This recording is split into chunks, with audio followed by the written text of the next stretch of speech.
इस विमान में कुल मिलाकर 230 यात्री देश के और विदेश के और 12 क्रू मेंबर सवार थे। इसमें से एक यात्री का बचने का अच्छा समाचार मिला है, मैं उनको मिलकर आया हूं।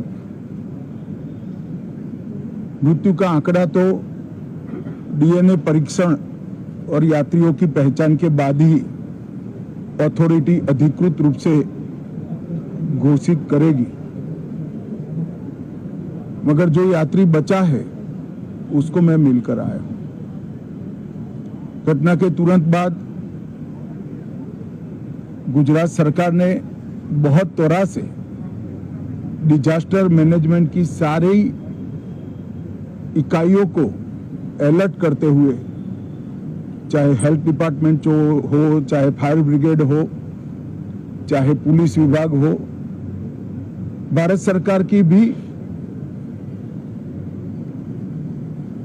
सीएपीएफ को संपर्क कर सभी ने एक साथ मिलकर राहत और बचाव का कार्य चालू किया। मगर 1.25 लाख लीटर ईंधन विमान के अंदर ही था और लगभग गर्मी तापमान इतना ऊंचा हो गया कि किसी को बचाने की मौका ही नहीं मिला। अब मैं घटना स्थान पर भी जाकर आया हूं। सारे यात्रियों के मृतदेह को बाहर निकालने का काम लगभग समाप्त हो चुका है। जितने यात्रियों के परिजन यहां पहुंच चुके हैं वो सबका डीएनए लेने की कार्यवाही भी 2-3 घंटों में समाप्त हो जाएगी।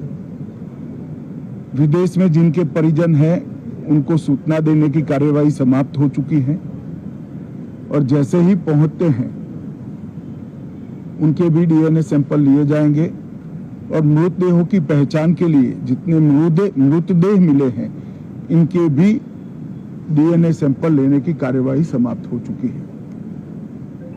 गुजरात में ही लगभग 1000 के आसपास डीएनए टेस्ट करने पड़ेंगे।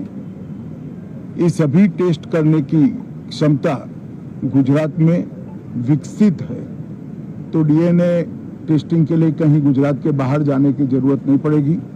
गुजरात की एफएसएल और नेशनल फॉरेंसिक साइंस यूनिवर्सिटी दोनों मिलकर कम से कम समय में डीएनए का परीक्षण पूरा करने के बाद